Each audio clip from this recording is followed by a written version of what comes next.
Olá, aqui é Leonardo Clement e seja muito bem-vindo, muito bem-vinda ao terceiro vídeo preparatório para o nosso workshop sobre como se tornar um instrutor de suporte básico de vida.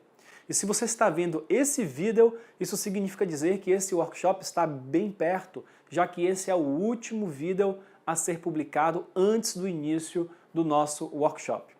No vídeo de hoje, eu quero falar com você sobre desobstrução das vias aéreas. Esse assunto aqui, que é a obstrução das vias aéreas por corpo estranho, mais conhecido como OVACI. E nesta videoaula de hoje, nós vamos focar em falar de OVACI no adulto consciente. Caso você não tenha assistido as duas primeiras videoaulas preparatórias, você pode encontrar aqui abaixo o link para assistir essas aulas. Na aula 1, eu falei sobre os 4 ritmos de parada cardiorrespiratória, na aula 2, sobre RCP em crianças, e nessa aula 3 de hoje, nós vamos falar sobre OVACI.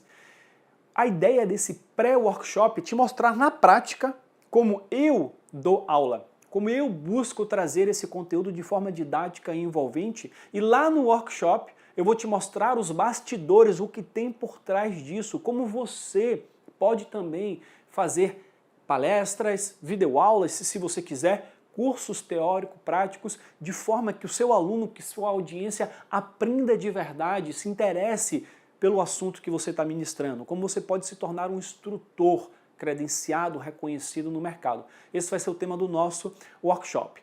Bom, para começar a aula de hoje, eu quero falar para você primeiramente o que é uma obstrução das vias aéreas por corpo estranho, que é o assunto da aula de hoje. Anatomicamente nós temos a boca, depois nós temos a orofaringe, e a orofaringe ela tem duas possíveis saídas. Uma que é para o esôfago, que é o nosso sistema digestório, e nós temos a laringe, que é a primeira etapa de nossa via respiratória baixa. E o que separa a faringe da laringe é a glote, a epiglote, que é uma pequena membrana que evita a entrada de materiais na via aérea, materiais esses que não sejam ar. Quando algum corpo estranho, ou seja, que não é ar, entra na via aérea, automaticamente o nosso corpo tenta expulsá-lo. Então, para expulsá-lo, tem uma contração muscular na região, que pode dar um espasmo de glote, um fechar a glote, tem um mecanismo de tosse, que faz com que ele busque expelir esse objeto através do ar que está nos pulmões, porque ali só deve entrar ar. Então, um agude, por exemplo, um alimento, um líquido como água, um suco, qualquer objeto que não seja ar, que entrar na via aérea vai ser o que a gente chama de corpo estranho. E quando essa via aérea fecha, por um espasmo, ou simplesmente pela obstrução física do objeto, nós temos aí uma situação de obstrução das vias aéreas. Essa obstrução da via aérea, ela pode ser ou parcial ou total. Na obstrução parcial nós temos uma urgência. Tem alguma coisa no lugar que não deveria ter e nós estamos com tosse, com sinais de luta para conseguir desobstruir essa via aérea. Mas nessa situação aqui, o paciente está tossindo, tem ar circulando entre o meio interno, o pulmão, e o meio externo, ou seja, o paciente está sendo oxigenado. Claro que essa urgência pode evoluir para algo mais grave, que é uma emergência, que é uma obstrução total. É quando não tem mais ar circulando, não tem mais tosse, não tem mais oxigenação. Neste caso aqui, em poucos minutos, o paciente pode evoluir para a inconsciência e para a parada cardíaca. Porque na obstrução total, ele já está numa situação que nós chamamos de parada respiratória. Nós temos um protocolo para engasgo parcial e outro protocolo para engasgo total. E é isso que nós vamos discutir neste vídeo aqui, adaptado para o adulto que está consciente. Esses protocolos de OVACI, em nosso treinamento, e você como instrutor vai poder estar ministrando futuramente, você vai dividir esses protocolos em 3 grandes grupos. O primeiro grupo, adultos e crianças conscientes.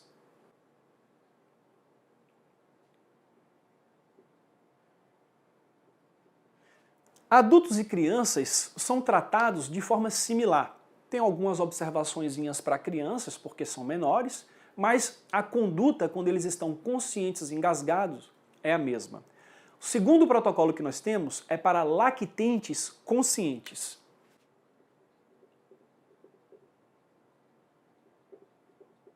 Nesse caso, as recomendações mudam. Então, esse é o segundo grande grupo de protocolos de OVASI. E, por fim, o terceiro grupo são para adultos, crianças e lactentes, quando eles estão inconscientes. E esse inconsciente aqui é inconsciente porque evoluiu devido a um engasgo que você sabe que tem de fato. Não é um paciente que, por exemplo, está deitado no refeitório, inconsciente, e você supõe que porque ele estava num consultório ou no refeitório ele está engasgado. Não é isso. É alguém viu ele agonizando por conta do engasgo e ficou inconsciente, ou você estava no local no momento que ele ficou inconsciente. É diferente da inconsciência de um protocolo, como nós vimos no vídeo 2, de parada cardíaca sem suspeita de engasgo.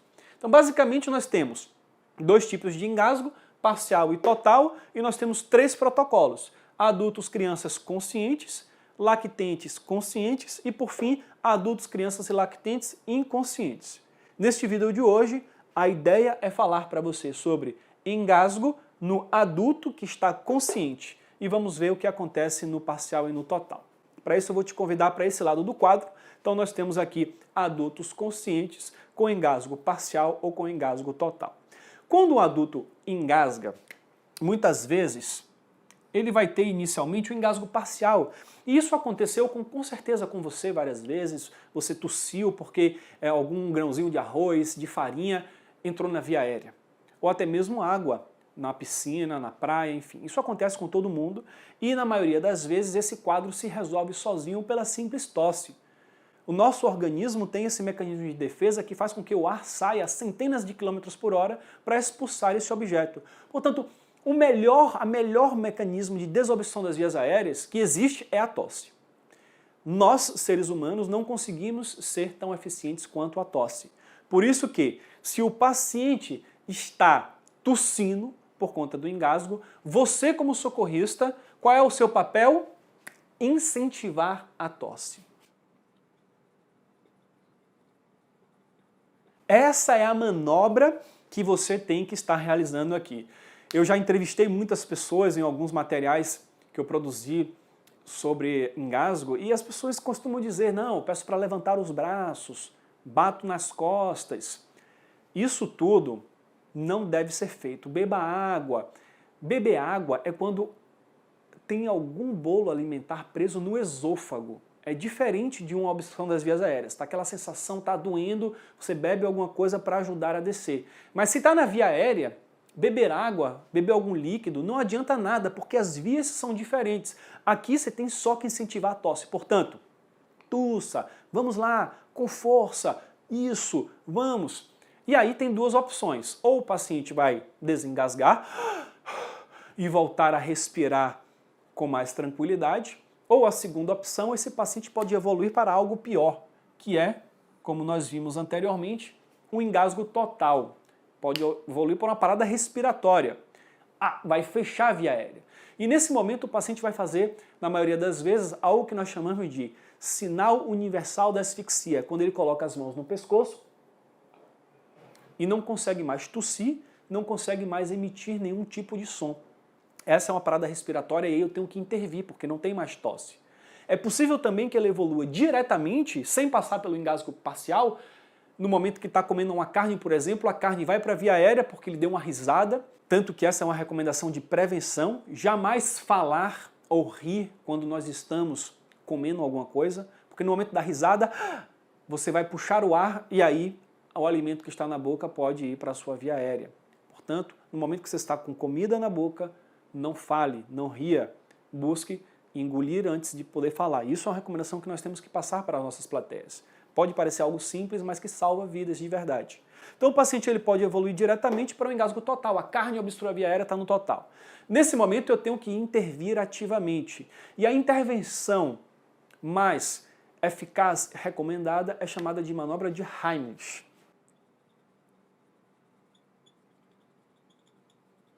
Esse nome vem do seu criador, o Heimlich, que por sinal faleceu recentemente, mas que nos deixou esse legado, que é uma manobra na qual nós buscamos simular uma tosse.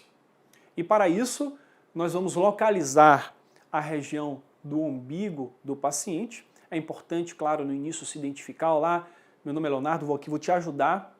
Está engasgado? A pessoa vai estar lá desesperada, engasgada. Você vai lateralizar o paciente, abrir um pouquinho as pernas dele. Você vai se colocar por trás do paciente com uma perna entre as duas pernas dele, localizar o umbigo e fechar a mão com o polegar e o indicador encostando no abdômen, um pouquinho acima do umbigo. Um erro muito comum é quando as pessoas fazem um giro e vêm praticamente em cima do externo ou no apêndice tifoide. Aqui você não vai conseguir fazer a manobra eficaz. Nós temos que estar realmente na região abdominal para aí sim poder aplicar golpes e que esses golpes possam estar simulando uma tosse, jogando as vísceras intraabdominais contra o diafragma, de baixo para cima, e o diafragma empurrando as bases pulmonares, e assim o ar que está ali, que ele possa ser jogado para cima, aumentando a pressão na traqueia, na laringe, e tendo uma chance maior de expelir o objeto. Então a manobra de Heimlich, ela deve ser repetida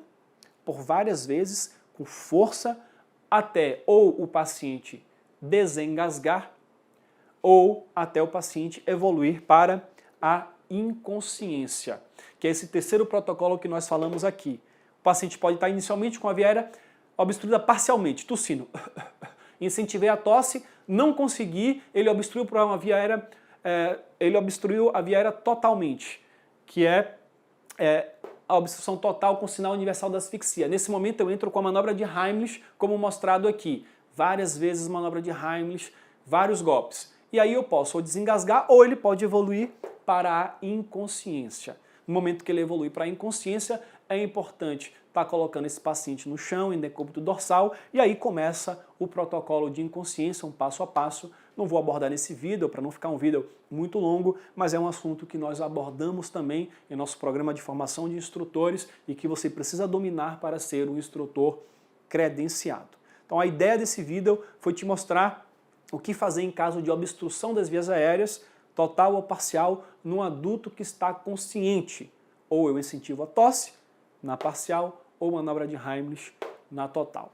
Lembrando que nós chegamos no final de nossa parte preparatória para o nosso workshop, como se tornar um instrutor de suporte básico de vida. Então em breve vai começar o nosso workshop, nós estamos avisando tudo, todas as datas, tudo por e-mail para você está sendo informado de quando vão ter esses conteúdos disponibilizados, vão ser enviados por e-mail para você. E lá no nosso workshop, vamos falar no primeiro vídeo dos 3 pilares que você precisa desenvolver, que você precisa trabalhar para ser um instrutor reconhecido no mercado, um instrutor de excelência. Quais são os 3 pilares? Esse vai ser o primeiro vídeo do workshop. No segundo vídeo eu vou te ensinar como ensinar de forma didática e envolvente. Quais são as partes que uma palestra precisa ter, que um curso precisa ter, as 3 partes, quais são os componentes de cada uma dessas partes, para que a gente chegue no objetivo de fazer uma apresentação didática, que inspire um aluno, que motive o aluno a ir em busca de mais conhecimentos. No terceiro vídeo do workshop, eu vou mostrar para você como você pode se tornar um instrutor reconhecido e remunerado no mercado, como você ganha esse reconhecimento, como você consegue se tornar um instrutor profissional, quando as pessoas te contratam, te pagam para você poder ensinar, para fazer o que eu estou fazendo aqui nesse exato momento. Esse vai ser o terceiro vídeo. E no quarto vídeo do workshop, eu vou mostrar para você o início da sua nova jornada, caso você queira se tornar um instrutor credenciado pelo Instituto Brasileiro de APH. Vou estar falando sobre a formação completa do Instituto Brasileiro de APH. Esse é o nosso compromisso para as próximas semanas, para os próximos vídeos. Espero que você tenha se preparado bem nesse pré-workshop, que você esteja gostando desses conteúdos, que esses conteúdos estejam contribuindo com a sua formação profissional, e eu te vejo dentro do nosso workshop online, como se tornar um instrutor de suporte básico de vida. Até lá!